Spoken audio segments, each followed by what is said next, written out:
28장 찬양하시겠습니다. 내 영혼에 햇빛 비치니 우리 박수 치면서 찬양하도록 하겠습니다.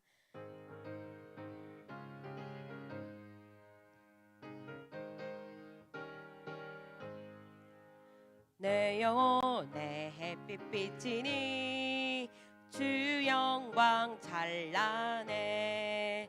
이 세상 어떤 빛보다 이 빛 더 빛나네. 주의 영광 빛난 광채 내게 비춰 주시옵소서. 그 밝은 얼굴 배울 때 나의 영혼 기쁘다. 내 영혼에 노래 있으니 주 찬양합니다. 주 귀를 기울이시사 다 듣고 계시네. 주의 영광 빛난 광채 내게 비춰 주시옵소서. 그 밝은 얼굴 배울 때 나의 영혼 기쁘다. 내 영혼에 봄날 되어서 주 찬양하실 때 그 평화 내게 깃들고 주 은혜 꽃피네. 주의 영광 빛난 광채 내게 비춰 주시옵소서. 그 밝은 얼굴 배울 때 나의 영혼 기쁘다. 내 영혼에 희락이 있고 큰 소망 넘치네. 주 예수 복을 주시고 또 내려주시네. 주의 영광 빛난 광채 내게 비춰 주시옵소서. 그 밝은 얼굴 배울 때 나 주의 영광 빛난 광채 주의 영광 빛난 광채 내게 비춰 주시옵소서. 그 밝은 얼굴 배울 때 나의 영혼 기쁘다. 이제 시간이 되었습니다. 주기도문 하심으로 수요 예배를 시작하도록 하겠습니다. 하늘에 계신 우리 아버지, 아버지의 이름을 거룩하게 하시며 아버지의 나라가 오게 하시며 아버지의 뜻이 하늘에서와 같이 땅에서도 이루어지게 하소서.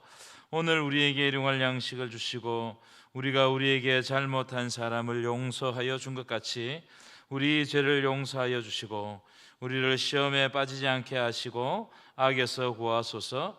나라와 권능과 영광이 영원히 아버지의 것입니다. 아멘. 찬송가 400장 하시겠습니다. 400장.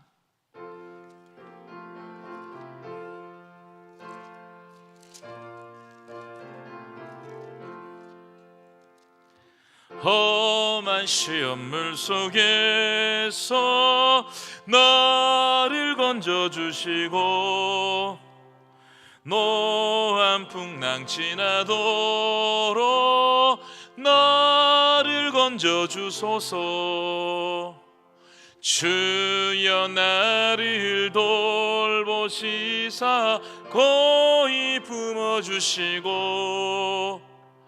험한 풍파 지나도록 나를 숨겨주소서. 권세 능력 무한하사 모든 시험 이기고 풍랑까지 다스리는 주님 앞에 비오니 주여 나를 돌보시사 고이 품어주시고 험한 풍파 지나도록 나를 숨겨주소서. 죄악 길에 빠진 이 몸 캄캄한 내매며 부르시는 나의 애워 들으소서 내 주여. 주여 나를 돌보시사 고이 품어주시고 험한 풍파 지나도록 나를 숨겨주소서. 아멘.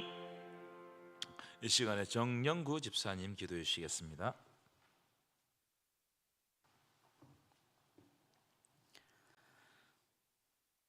저희를 위해 십자가를 지신 주님 찬미합니다. 부족한 저희를 자녀 삼아 주시고 은혜를 부어 주시니 주님을 조금이라도 더 닮고 싶어 이렇게 예배에 나와 주님의 말씀을 배웁니다. 주님, 이 자리에 함께 하셔서 어리석은 저희를 주님의 길로 친히 이끌어 주시옵소서. 거룩하신 하나님, 저희는 주님의 자녀이면서도 주님의 자녀답지 못한 행동을 할 때가 많습니다. 연약한 저희를 긍휼히 여겨 주시옵소서. 주님의 은혜를 자랑하며 은혜의 통로가 되어야 하지만 주께서 주신 것을 제 것처럼 자랑하며 형제들을 핍박하는 정죄의 도구로 사용합니다. 주님, 저희를 용서하여 주시옵고 주의 사랑을 온전히 전하는 도구가 될 수 있도록 굳은 믿음을 허락하여 주시옵소서. 주님, 다음 세대와 안동의 복음화를 위해 기도합니다. 이를 위해 노력하는 모든 이들에게 성령의 힘을 부어주셔서 안동의 모든 시민들이 주를 찬미하며 다음 세대 아이들이 신앙의 유산을 온전히 물려받을 수 있도록 은혜를 베풀어 주시옵소서. 오늘 말씀 전하신 목사님께 지치지 않는 힘을 주시옵고 이 밤에 모여 주님을 바라보는 모든 성도들이 목회자가 전하는 주의 말씀을 온전히 받을 수 있도록 허락하여 주시옵소서. 오직 주님만을 의지하며 은혜가 가득한 예수 그리스도의 이름을 받들어 기도드리옵나이다. 아멘.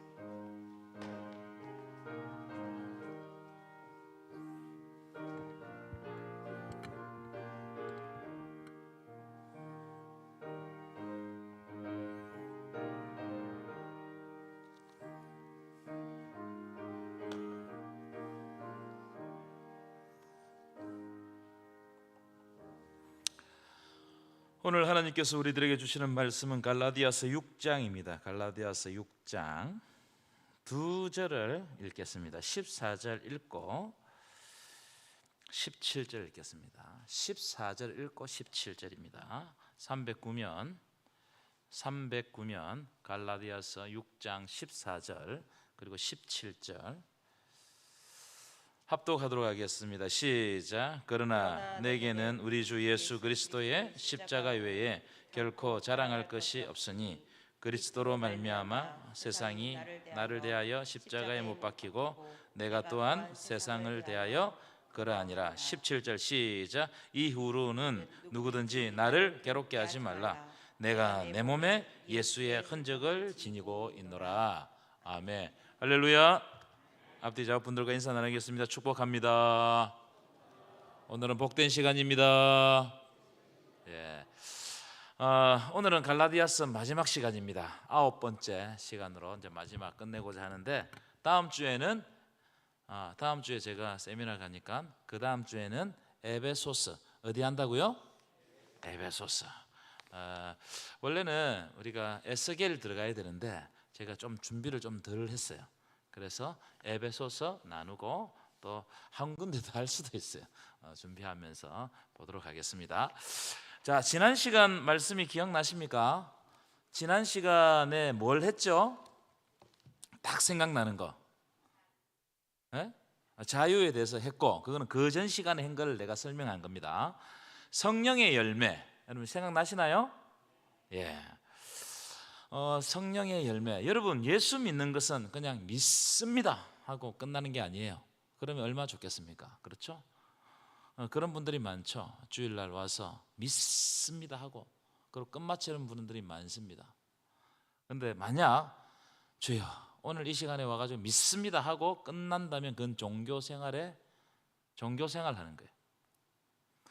예수 믿는 것은 반드시 열매로 드러납니다. 아멘이십니까? 인격으로 드러납니다.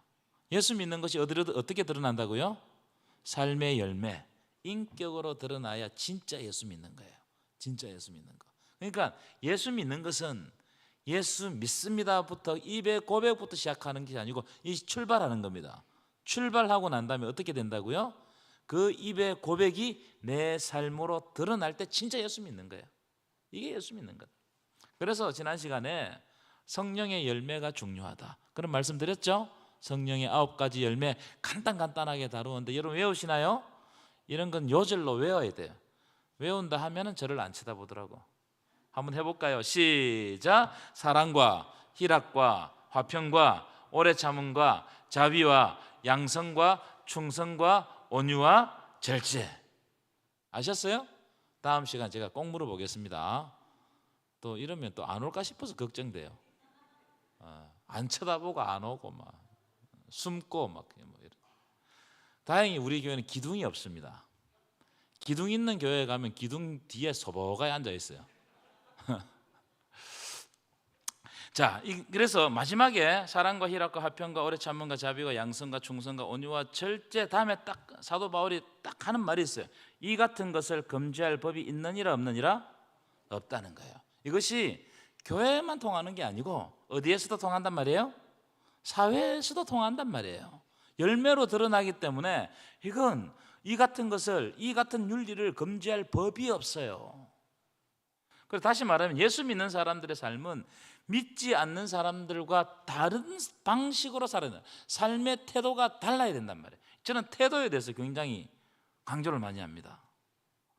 그래야 세상이 예수 믿는 사람을 보고 하나님이 누구신지를 알게 돼요. 요즘 새벽기도 시간에 이걸 많이 강조합니다. 우리의 모습을 보고 하나님이 누군지를 알게 되는 거예요. 그러니까 여러분의 모습이 하나님을 드러내는 뭐라고요? 창문이에요. 창문. 하나님을 보여주는 창문이에요. 그걸 기억해야 됩니다. 여러분 청교도 아시죠? 청교도 들어보셨어요? 안 들어보셨어요? 청교도 뜻 그대로 뜻이 뭡니까? 깨끗하게 사는 물이죠. 그죠? 깨끗하게 사는 물이. 이 깨끗하게 사는 물이란 뭐냐면 청교도라고 이름을 딱 지었는데 세상과 다른 방법으로 사는 거예요. 희한하죠? 그렇게 살면 망할 줄 알았는데 아니에요. 오히려 그렇게 사니까 하나님이 복을 주시는 겁니다. 그래서 청교도들의 집이 아주 특이합니다. 어떻게 집을 짓느냐면은 집을 짓고 난 다음에 창문을 크게 냅니다. 창문을. 그리고 커튼을 안 달아요. 커튼을. 무슨 말이에요? 내가 집안에서 뭘 하고 있는지 들여다보라는 거예요. 부끄럽지 않는 삶을 살고 있다는 것을 상징적으로 딱 보여주는 겁니다. 숨길 것이 없다 이 말이에요. 그런 정신으로 집을 짓는 거예요. 놀랍죠? 삶이 그로 딱 드러난단 말이죠. 그 정도로 세상에 떳떳하려고 하나님의 백성으로서 진실되게 살아가려고 노력한단 말이에요. 왜냐하면 그들은 주님의 제자이기 때문에. 여러분은 주님의 제자입니다. 믿으십니까? 그러니까 네덜란드나 이런 청교도들이 많은 데 있잖아요. 뭐 볼펜을 하나를 만들어도 뭐 작은 걸 하나를 만들어도 그냥 만들지 않습니다. 아주 견고하게 만들어요. 아주 견고하게. 그러니까 자기 일에 최선을 다하고 또 검소하게 살고 재물을 아낍니다. 아껴가지고 자기를 위해서 안 써요. 누구를 위해 씁니까? 이웃을 위해 쓰고 국가를 위해 쓰고 공동체의 위해를 사용하는 거예요. 청교도가요 영적인 힘이 있는 거예요. 그러니까 청교도는 그 당시에 소수였습니다. 아주 소수였는데 그 사람들을 무시를 못하는 거예요. 왜냐하면 자기의 삶을 어떻게 산다고요? 하나님 앞에서 드러내놓고 나를 통해 가지고 하나님이 보여진다는 그런 삶으로 딱 사니까, 청빈하게 사니까 사람들이 꼼짝을 못하는 거예요. 힘이 있어요. 영적인 힘이. 이게 살아있는 하나님의 그 역사인 겁니다. 우리를 통해서 드러나는 역사. 여러분, 세상과 다른 방법으로 사시기를 축원합니다. 우리의 시민권이 어디에 있죠? 이 땅에 있지 않습니다. 우리의 시민권은 이 땅으로 끝나지 않습니다. 우리의 시민권은 하늘에 있는지라. 할렐루야. 우리의 시민권은 하늘에 있어요. 그래서 우리의 시민권이 하늘에 있기 때문에 우리는 어떻게 살아가는 겁니까? 나그네처럼, 거류민처럼. 여기는 경유지입니다. 그래서 저 하늘 바라보고 하늘의 시민처럼 살아가면 하나님께서는 우리의 삶 가운데 성령의 열매를 맺게 하실 줄 믿습니다. 이게 영적 원리단 말이에요. 하늘 바라보고 살면, 하늘 시민처럼 살아가면 하나님께서는 성령의 열매를 우리의 삶 가운데 맺어주신다. 자, 제가 한번 말씀드렸는데 오늘은 갈라디아서 마지막 부분이고 결론인데, 바울은 서신서를 쓸 때 전반부와 후반부를 나누었습니다. 전반부에는 보시면 알겠지만 거의 교리적인 내용을 다뤄요. 교리를 다룹니다. 우리의 믿음은 뭐냐, 우리가 뭘 믿냐, 이걸 다뤄요. 그런데 후반부에는 뭘 다루죠? 삶의 문제를 다룹니다. 이 삶의 문제를 우리가 윤리라고 그래요. 윤리적인 문제를 다룹니다. 예수 믿는 사람들은 어떻게 살아야 되느냐, 교리적인 문제도 중요하지만 그리스도의 삶도 중요한 거예요. 굉장히 중요합니다. 그래서 이 교리와 삶이 조화를 이룰 때 건강한 신앙이 되는 겁니다. 어느 한쪽만 강조해서는 안 돼요. 교리를 강조하면 뭐가 됩니까? 바리새인이 됩니다. 그렇죠? 삶을 강요하면 어떻게 돼요? 도덕주의자가 되는 거예요. 이해하셨어요? 그래서 이 교리와 삶이 아주 조화를 이룰 때 건강한 신앙이 된다. 그러니까 지금 우리는 어디를 다루고 있느냐 하면 이제 윤리 문제 마지막 부분을 다루는 겁니다. 오늘은 그 갈라디아서의 결론이라고 할 수 있습니다. 자, 세 가지 주제를 가지고 띄워보실까요? 말씀을 나누겠습니다. 띄워보세요. 띄워주세요. 예. 첫 번째 주제는 짐을 어떻게 지라고요? 함께 지라. 여러분, 짐을 함께 지시기를 축원합니다. 자, 6장 1절인데요. 제가 읽어드릴게요. 형제들아, 만일 무슨 범죄한 일이 드러나거든, 이 범죄한 일이라는 말을 찾아보니까 걸려 넘어지다, 발을 헛디디다, 실수하다, 이런 말이에요. 그러니까 지금 나오는 이 범죄는 의도적으로 범죄하는 것이 아니고 또 연속적으로 계속해서 반복적으로 짓는 죄가 아니고 실수로 하는 범죄입니다. 실수로. 여러분, 우리가 실수로 범죄할 때가 있어요, 없어요? 있죠. 그죠? 그래서 이웃이 또는 내가 실수로 걸려 넘어질 때가 있고 올무에 빠질 때도 있고 내가 원하지 않는 범죄를 저지를 때도 있어요. 우리는 연약하기 때문에 그렇습니다. 그런데 딱 그다음 보십시오. 신령한 너희는 온유한 심령은 예수님의 마음입니다. 예수님의 마음으로 그러한 자를 바로잡으라. 여러분, 교회에 이게 참 필요합니다. 우리는 어떤 사람이 잘못하잖아요, 그죠? 잘못하면 어떻게 하느냐? 먼저 정죄합니다. 아이, 그럴 줄 알았다. 또 흉보입니다. 어떤 실수를 하면 교회에서 흉을 너무 많이 봐요. 정죄를 너무 많이 해요. 그런데 신령한 너희는 어떻게 하라고요? 온유한 심령으로 그러한 사람을 바로잡아 세워가라는 거예요. 이 중요합니다. 그러니까 뭐냐면은 어떤 사람이 범죄할 수 있죠. 범죄하지만 이 사람을 무너뜨릴 목적으로 이렇게 바로잡는 게 아니고 어떻게 할 목적으로? 그 사람을 그리스도 안에서 세워갈 목적으로 바로잡으라는 거예요. 아멘이십니까? 이걸 잘 들어야 돼요. 그 다음에 특별히 그 밑에 그 줄을 보십시오. 노란 표시로 딱 해놨죠. 너 자신을 살펴보아. 살펴보다는 말은 조사하다, 관찰하다, 집중해서 보다는 겁니다. 무슨 말이에요? 그 사람이 범죄를 하지, 그러면은 그 사람의 문제에 집중하지 말고 나를 집중하라는 거예요. 나는 그런 문제가 없나 살펴야 된다는 거예요. 우리는 정죄하고 흉보기에 바쁘지만 그럴 시간에 그런 일이 딱 벌어져요. 실수하는 일이 딱 벌어져요. 그러면 나는 하나님 앞에서 어떠한가, 이걸 살펴야 된다. 그게 건강한 신앙이라는 거예요. 교회는 먼저 어떤 일이 딱 발생하잖아요.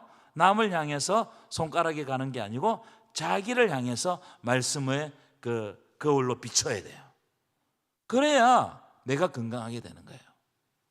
자, 그 다음 보십시오. 자, 6장 2절 읽어보겠습니다. 시작. 복을 성취하라. 자, 너희가 짐을 어떻게 하라고요? 서로 지라. 서로 지라. 이 짐이라는 말을 찾아보니까 수고라는 말로 대체해야 됩니다. 수고라는 의미예요. 무슨 말인가? 너희가 함께 수고해라. 여러분, 함께 수고하시기를 축원합니다. 교회를 보면요, 몇몇 사람이 이 수고의 짐을 다 짊어지고 막 갑니다. 거의 15%, 많으면 20%, 30% 정도 되는 교회인들이 함께 활동을 하면 그 교회는 정말 그 활동적인 교회예요. 근데 대부분 10%, 15%의 성도들이 교회 모든 일들을 해갑니다. 근데 그렇게 하지 말고 함께 짐을 지라는 거예요. 하나님이 아담과 하와를 만드실 때 그 하와를 딱 만들고 난 다음에 뭐라고 만들었어요? 돕는 배필이라고 그랬어요. 돕는 배필. 뭐냐면은 사람은 돕는 사람이 필요하다는 거예요. 연약하기 때문에. 그래서 여러분들에게 다 배필을 주셨어요. 마찬가지, 영적인 일도 똑 마찬가지예요. 어떤 사람이 필요하다고요? 자꾸 어떤 사람이 실수하고 어떤 사람이 믿게 보일 때 그거에 집중하지 말고 도울 생각을 해라는 거예요. 도울 생각을. 서로 함께 짐을 지라는 거예요. 이게 교회라는 거예요.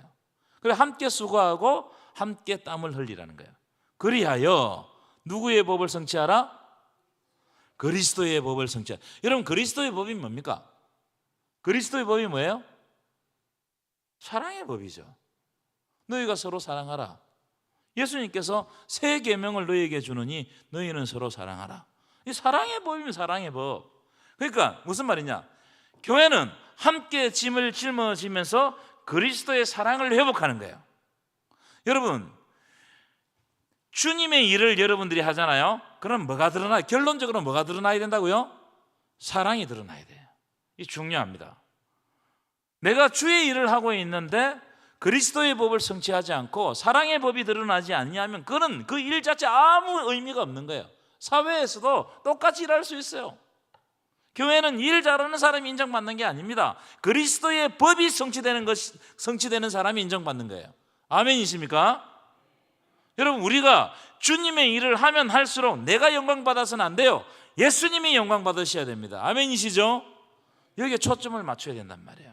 그래서 로마서 8장에 합력해서 선을 이루라. 협력이 아니고 합력, 힘을 합해가지고 합력해서 선을 이루라는 거예요. 이게 진짜 중요합니다. 그리스도의 법, 사랑의 법을 성취하는 것이 일하는 것보다 중요하다.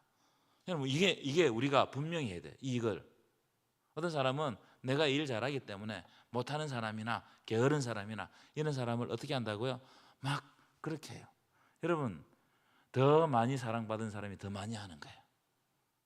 그걸 내가 많이 한다고 자랑할 필요도 없어. 왜냐하면 내가 많이 하는 거는 하나님이 나를 더 사랑하셔서 더 많은 것을 맡겨주신 거예요. 작은 일에 충성하면 많은 것으로 맡겨주시는 겁니다. 아멘이십니까? 3절부터 5절 읽어보겠습니다. 시작. 만일 누가 아무것도 되지 못하고 된 줄로 생각하면 스스로 속임이라. 각각 자기의 일을 살피라. 그리하면 자랑할 것이 자기에게는 있어도 남에게는 있지 아니하리니 각각 자기의 짐을 질 것이라. 이 비슷한 말씀인데요, 이 말씀을 어떤 의미를 가지고 있냐면 이를테면 사람들이 다 이런 이야기하면 나는 다 잘했어, 나는 실수가 없어, 내가 한 일은 다 옳아, 이렇게 주장해요.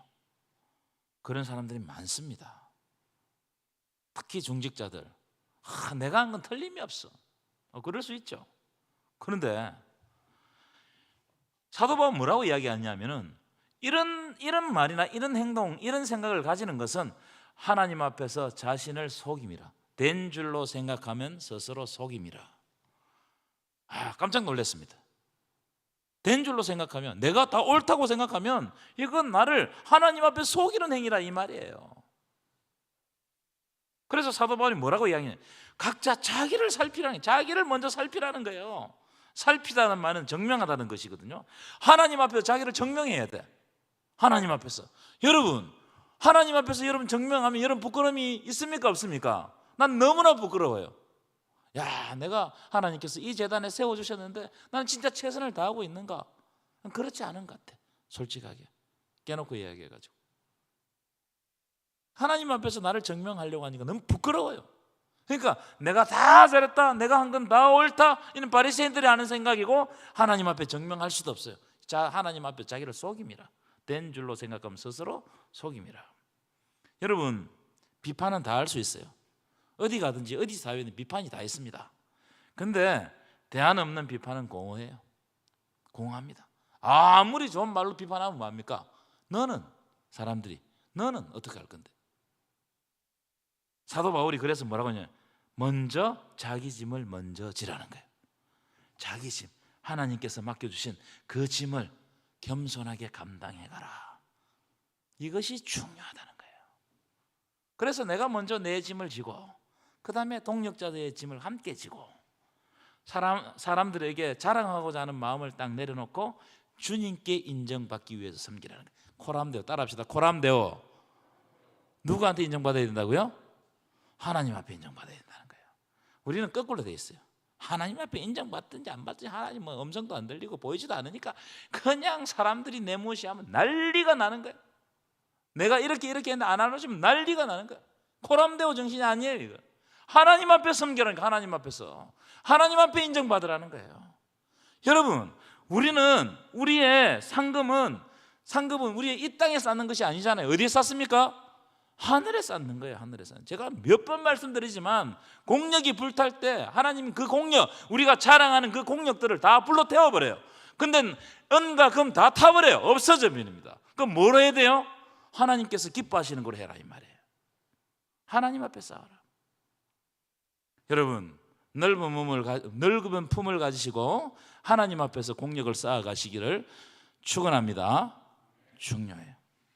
두 번째 보실까요? 주제는 뭐냐면은 따라합시다. 심은 대로 거두라. 심은 대로 거두라. 콩 심은 데 뭐가 나죠? 그렇죠. 팥 심은 데 뭐가 나죠? 당연한 일이죠. 시편에 보면 이런 말씀이 있습니다. 울며 씨를 뿌리는 자는 다시 울며 씨를 뿌리는 자는 기쁨으로 그 단을 가지고 돌아오리로다. 뭘 심느냐? 우리의 삶 가운데 뭘 심느냐? 6장 7절입니다. 시작.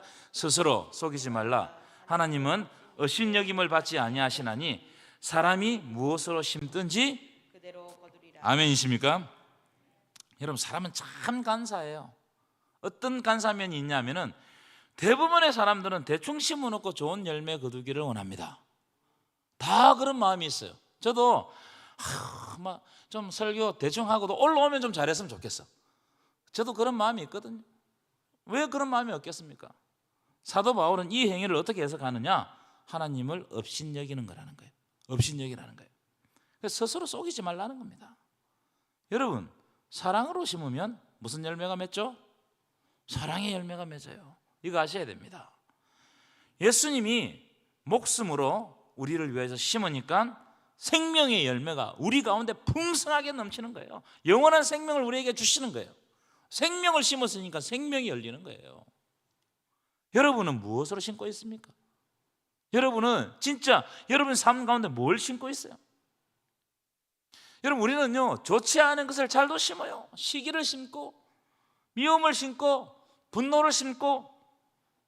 여러분, 그런 것을 심으면 도대체 어떤 열매가 맺히겠어요? 여러분 생각해 보세요. 우리는 그런 열매를 심어놓고 하나님 앞에 복 달라고 막 이야기해요. 이 이율배반이란 말이에요. 이율배반. 심지도 않은 걸 거두려고 한단 말이에요. 이게 여러분, 성령의 열매를 세우시기를 간절히 축원합니다. 그 말씀이 8절에 나와요. 8절에 함께 읽겠습니다. 시작. 자기의 육체를 위하여 심는 자는 육체로부터 썩어질 것을 거두고. 그렇죠. 육체를 심는 자는 육체로부터 썩어질 것을 거두는 거예요. 지난 시간에 5장 19절 저는 펴보십시오. 이 육체의 일에 대해서 다루었습니다. 한번 보세요. 음행 5장 19절부터 주술, 우상숭배. 여러분, 이런 걸 심으면 어떤 열매가 맺히겠습니까? 여러분, 음행을 심으면 여러분 지금은 쾌락으로 아주 좋죠. 그런데요 다 깨집니다. 다 깨져요. 없어진단 말이에요. 물거품 된단 말이에요. 주술 마찬가지예요. 시기, 원수 맺는 거, 분쟁, 분열, 당 짓는 거, 이런 것으로 심으면 공동체가 여러분 남아나겠어요? 투기, 술 취함, 방탕함, 이런 세상 쾌락을 심어 보십시오. 쾌락은 끝이 없습니다. 끝이 없어요. 끝이 없어요.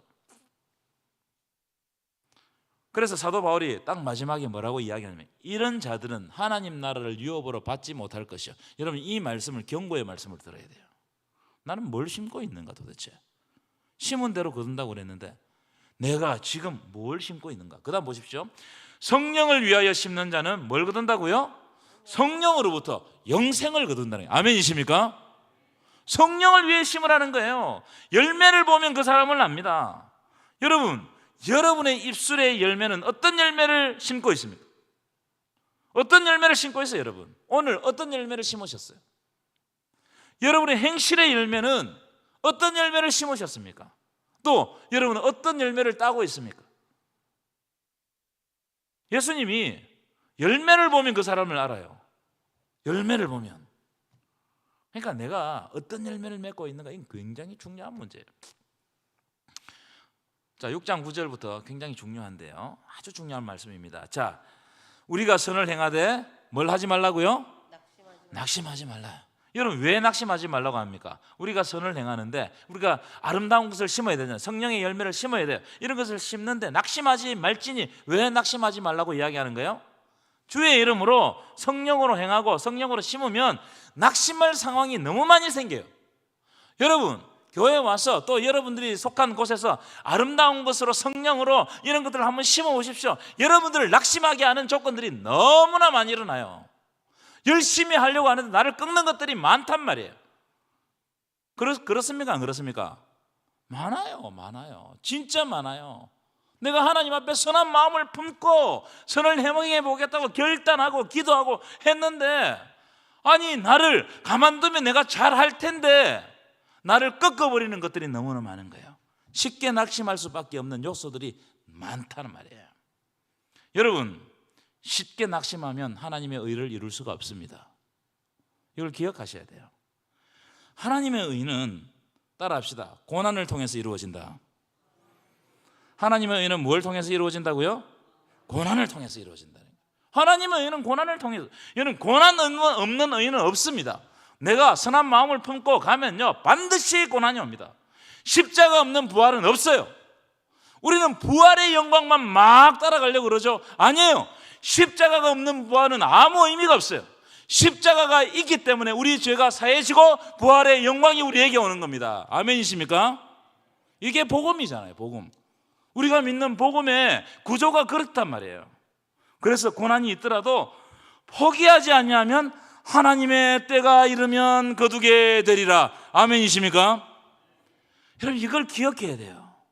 그래서 선을 행하고 하나님 앞에 결단하고 심는 행위를, 성령으로 심는 행위를 그치면 안 돼요. 쉽게 흔들리면 안 돼요. 요동해서는 안 돼요. 왜냐하면 내가 이걸 심으면 마귀가 더 많이 활동해가지고 어떻게 한다고요? 더 많이 내가 그걸 선을 행하지 못하게 만든단 말이에요. 나를 꺾는단 말이에요. 이걸 여러분 잘 봐야 돼요. 쉽게 낙심하지 하면 안 됩니다. 포기하지 아니하면 때가 이르매 거두리라. 이 거둘 때, 이 거둠의 열매는 내가 상상하지 않는 열매입니다. 이걸 복이라고 그래요. 여러분, 내가 기대하고 내가 알고 내가 가질만 하고 내 손에 잡히는 이런 복이 아닙니다. 세상에서 구할 수 있어요. 그건 복이 아니고 이게 하나님께서 주시고자 했구나, 그제서야 하는 게 복이란 말이에요. 나는 몰랐는데 하나님께 예배해 주셨구나, 이거구나 하나님께서 하고 깨닫게 해주시는 거예요. 이게 복입니다. 아멘이십니까? 그래서 어떻게 포기하지 아니하면 때가 이름에 거두리라. 이 말씀을 여러분 마음에 담아야 돼요. 포기하지 마세요. 우리가 참 이 인간적인 면이 있잖아요, 그죠? 내 성격도 있고 자존심도 있고 그렇습니다. 없는 사람이 없어요. 근데 진짜 결단하고 하나님 앞에 기도하고 하려고 하면 마귀가 틈탑니다. 그래서 나를 꺾는단 말이에요. 대부분 90%는 다 꺾여요. 오히려 꺾일 때 더 많이 꺾여가지고 옛날에 그 결단을 하기 전보다 더 신앙이 추락해가지고 정신을 못 차려요. 그때 기억하셔야 이 말씀이 성령께서 여러분들의 귀에 들려주게 될 줄 믿습니다. 낙심하지 아니하면 때가 이름에 거두리라. 이걸 여러분 꼭 잡고 있으십시오. 여러분, 사람의 시간은 내가 알 수 없어요. 하나님의 시간은 내가 알 수 없습니다. 하나님의 시간은 내가 예상치 못한 시간에 옵니다. 도둑같이 이른다는 거예요. 도둑같이. 자, 마지막 세 번째 흔적입니다. 흔적. 이 참 갈라디아서 마지막 쓰면서 여러분 갈라디아서를 잘 보시면, 특히 원문을 보시면 더 이렇게 명확하게 나오는데, 갈라디아서는 이 맺은 말이 탁 안 이루어지고 막 화가 나가지고 끝내는 것처럼 그리 돼 있어요. 제가 몇 번 읽어봤는데. 마지막 흔적입니다. 17절 한번 읽고 또 나중에 읽겠습니다. 17절입니다. 한번 읽어볼까요? 시작. 이후로는 누구든지 나를 괴롭게 하지 말라. 내가 내 몸에 예수의 흔적을 지니고 있노라. 이게 우리는 그냥 이렇게 읽잖아요. 아니에요. 이건 사도 바울이 자기를, 이 할례당들이 자기를 공격하는 그 공격에 대해서 누구든지 나를 괴롭게 하지 말라. 내 몸에는 뭐의 흔적이 있다고? 예수의 흔적이 있노라. 이러면서 갑자기 축도로 끝마쳐버려. 그러니까 이게 무슨 말을 더 하고 싶은데 막 끝내는 것 같은 그런 느낌이 있단 말이에요. 이 흔적이란 말을 찾아보면 헬라어로 스티그마타입니다. 스티그마타. 우리 스티커 있죠, 스티커. 그게 여기에서 나온 말이에요. 그러니까 이 스티그마타는 어떤 의미를 가지고 있냐면 불로 지지다, 아니면 칼로 찌르다, 이런 뜻을 가지고 있습니다. 예전에 제가 촌에 그 아버지 목회할 때 살 때 보면 돼지 많이 키우는 집에 가면은, 여러분 많이 보셨죠, 그죠? 자기의 가축이 자기의 소유임을 확인하기 위해서 어떻게 합니까? 표시하기 위해서 어떤 돼지는 귀를 이렇게 모양으로 자기 집에 있는 귀를 자르기도 하고, 또 인두로 탁 찢어지죠. 이게 스티그마타예요. 내 소유임을 표현하는 겁니다. 표시하는 겁니다. 흔적을 남기는 거죠. 그런데 이게 고대에는 종들, 사람에게도 그랬단 말이에요. 사람에게도 어마어마하죠. 이 스티그마를 뭐 몸이나 이런 데 찍어요. 말 잘 듣는 사람 발바닥 같은 데 찍어주고, 말 안 듣는 사람은 이마에 찍어버려요.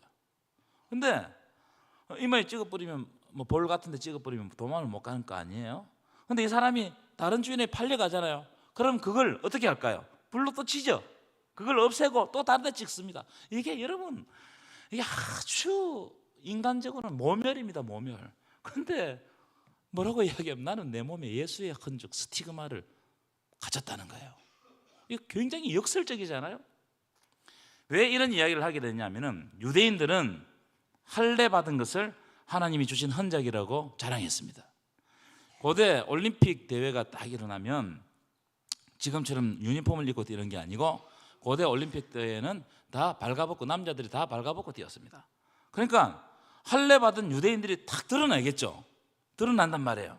그것 때문에 유대인들이 또 좀 환난을 당하기도 하기도 했어요, 역사 가운데. 그런데 자기 몸을 드러내는 이 자기에게 하나님의 흔적이 있다는 이걸 유대인들은 굉장히 자부심을 느껴요. 큰 자부심을 느껴서 내가 당신하고 다르다. 이걸 이제 보여주는 거예요. 자, 그런 의미를 가지고 12절부터 볼까요? 12절 읽어보겠습니다. 시작. 무릇 육체의 모형을 내려 하는 자들이 억지로 너희에게 할례를 받게 함은 그들이 그리스도의 십자가로 말미암아 박해를. 면하려 하는 자, 이게 무슨 내용이냐면, 할례당들이, 이제 몸에 할례를 새긴 할례당들이 사도 바울이 가고 나면 따라다니면서, 이제 사도 바울의 복음은 복음이 아니고 할례를 받아야 구원을 받는다, 이걸 따라다니면, 이 갈라디아 교회도 그렇게 따라간 거예요. 그래가지고 성도들에게, 복음을 믿는 성도들에게 할례를 받아야 구원받는다, 이걸 강조한 겁니다. 이를 두고 사도 바울은 뭐라고 이야기하냐면, 이것은 육체의 모양을 내는 자들이다, 이렇게 이야기합니다. 왜냐하면 여러분, 로마 정부는 종교 정책을 어떻게 했느냐, 오늘 새벽에 말씀드렸는데, 옛날부터 내려오는 종교는 묻지 말고 인정했어요. 왜냐하면 통합시키기 위해 가지고 옛날부터 있는 종교를 탄압하면 어떻게 난리가 나겠다는 거죠. 반발하고. 그런데 신생 종교는 어떻게 하나요? 묻지 말고 탄압했어요. 그래서 할례당들이 뭐라고 이야기하느냐면은, 갈라디아 교회 성도들에게, 야, 너희들이 할례를 받으면 유대인이 되고 유대교가 되기 때문에 로마 정부로부터 박해를 안 받는단 말이에요. 그러니까 요 밑에 보십시오. 그리스도의 십자가로 말미암아 박해를 면하게 하는, 십자가 안 진다 너희들. 그래서 어떤 걸 택할래? 예수 믿을래? 아니면 할례 받고 예수 믿을래? 이렇게 물어보는 거예요. 여러분 어떻게 하겠어요? 사람들이 많이 넘어갔습니다. 할례 받는 거예요. 이게 요즘으로 대체하면 뭔지 아십니까? 야, 우리가 고난 안 받아도 되니까 무조건 복만 받으면 된다, 축복만 강조하는 거, 이건 여러분 참복음이 아니에요. 축복만 강조하는 거 여러분 쏘으시면 안 됩니다. 여러분 복음은요 십자가의 고난을 통해서 생겼습니다. 믿으십니까? 그래서 우리는요 고난을 피해갈 방법을 찾으면 안 돼요. 고난은 하나님께서 피해 주시는 겁니다. 하나님께서 넘게 하시는 거예요. 고난을 피해 간다고 하면서 할례를 받으라, 복을 받으라 주장하는 건 다 육체를 자랑하는 거예요. 육체의 모양을 내는 거예요. 혹시 우리 그렇지 않습니까? 우리가 기도하는 거, 우리가 교회 와서 신앙생활하는 거, 헌금하는 거, 하나님 내가 이런 일은 있는데 이거 좀 피해가게 해주십시오 이렇게 하는 게 아니란 말이에요. 이게 여러분 우리 속에 있는 것들을 진짜 복음을 되찾기 위해서는 이런 것들 하나하나 제거해 나가야 돼요.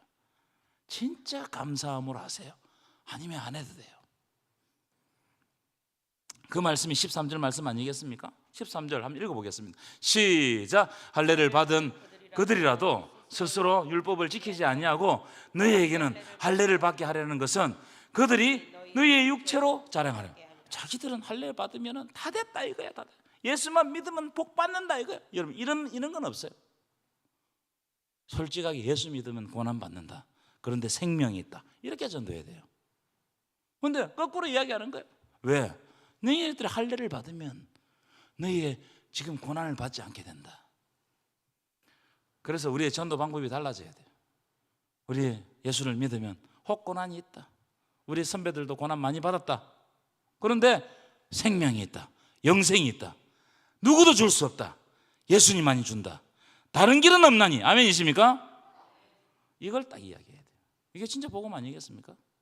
참복음. 그러니까 14절 사도 바울 이런 고백을 합니다. 14절 읽어보겠습니다. 시작. 그러나 내게는 우리 다시 시작. 그러나 내게는 우리 주 예수 그리스도의 십자가 외에 결코 자랑할 것이 없으니. 예, 됐습니다. 사도 바울은 십자가 외에 자랑할 것이 없다는 거예요. 여러분에게도 십자가 외에 자랑할 것이 없으시기를 축원합니다. 왜냐하면 십자가를 통해서 생명이 오기 때문에. 그러니까 여러분 우리는 십자가 종교예요. 십자가 종교라는 말이 무슨 말입니까? 고난의 종교단 말이에요. 고난 받으시기를 축원합니다. 고난이 여러분 죽이는 고난이 아닙니다. 진짜 살리는 거예요 그게. 그래서 그 밑에 구절이 뭡니까? 나는 그리스도로 말미암아 십자가에 못 박혀 죽고 그 십자가로 산다 이 이야기잖아요. 내가 세상에 대해서 죽고 세상이 나에 대해서 죽고 십자가로 통해 가지고 내가 죽어버리는 거예요. 죽으면 끝나는 겁니까? 아니에요. 산단 말이에요. 그래서 15절 할례나 무할례자가 아무것도 아니로되 사도 바울은 할례를 받은 사람입니다. 그러나 너희들이 무할례자냐? 아무것도 아니다. 자, 그 다음 보죠. 오직 새로 지으심을 받은 것만이 중요하다는 거예요.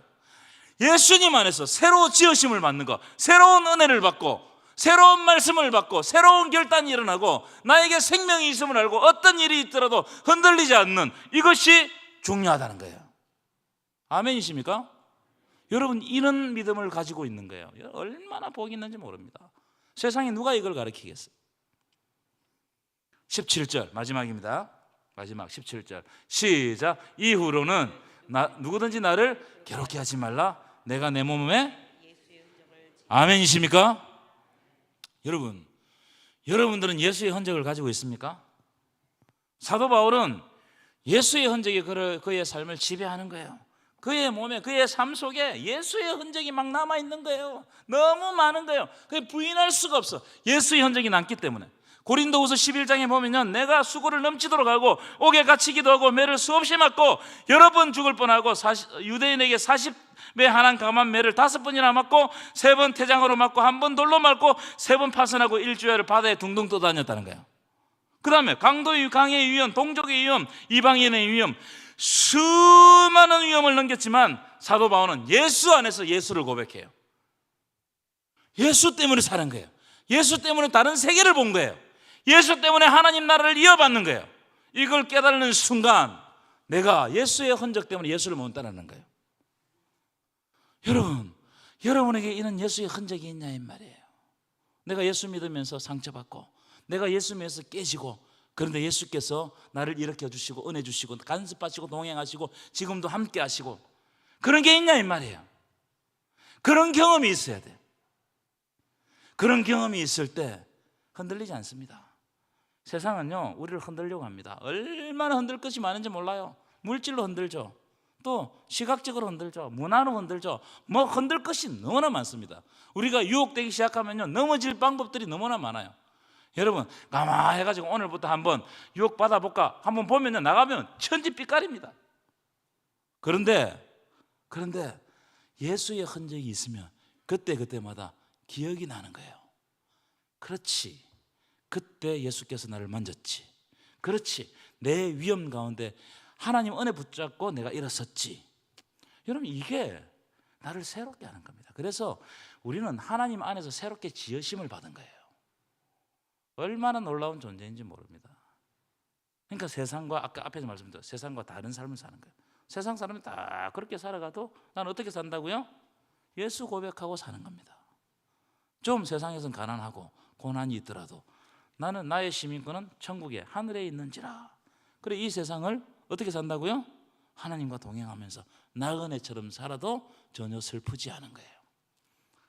여러분 이런 복이 여러분들에게 있기를 축원합니다. 첫 번째 갈라디아서를 마무리합니다. 첫 번째 복음이 무엇인지를 알아내는 거예요. 다른 복음은 없어요. 예수 그리스도의 순수한 복음, 그 복음을 믿으십시오. 마지막 흔적, 그 흔적을 나에게 남기세요. 그래서 결단하시고 기도하시고 하나님 앞에서 우시고 하나님께서 내 삶 가운데 있는 어려움들을 간섭해 달라고 매달리시고 그때 내가 함께 동행하며 천국 가는 겁니다. 그런 은혜가 여러분 삶 가운데 넘쳐나기를 간절히 축원합니다. 찬송가 336장입니다. 336장.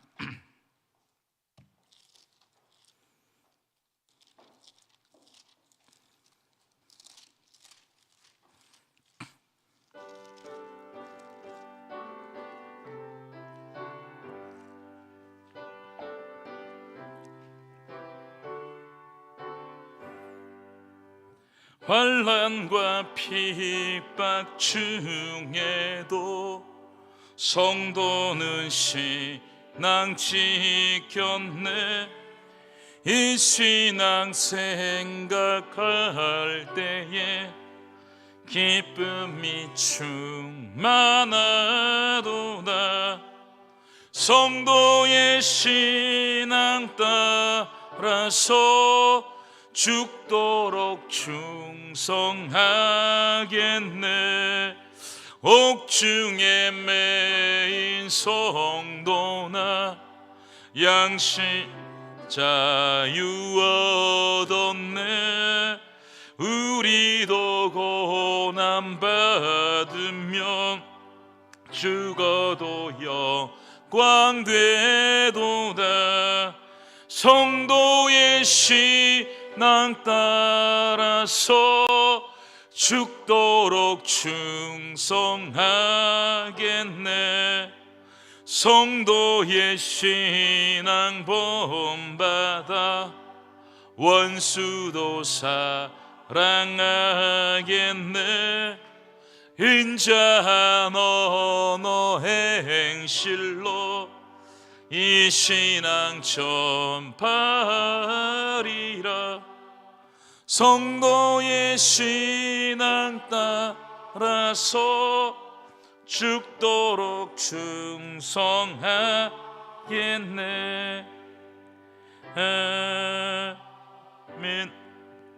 광고 하나 드리도록 하겠습니다. 내일 우리 해피투게더 먼 길 다녀옵니다. 1박 2일로 신안까지 그 순교지 탐방입니다. 야월교회, 그다음에 문중경 전도사님 순교 기념감, 이렇게 공산당에 의해서 그 처형당했던 그런 형장들을 보고 교회를 탐방하고 1박 2일로 다녀올 것입니다. 먼 길 다녀올 테니까요, 여러분 기도해 주시면 감사드리겠고, 예배 후에 임시당에 가지도록 하겠습니다. 장로님들 다 모여주시기 바랍니다. 축도하겠습니다. 주 예수 그리스도의 은혜와 하나님의 크신 사랑하심과 성령의 교통하심이 복음의 말씀 듣고 복음으로 살기로 다짐하는 안동 동부교회에 속한 모든 지체들 머리 위에 3일간의 삶 위에 이제부터 영원까지 함께 없으시기를 간절히 축원하옵나이다. 아멘.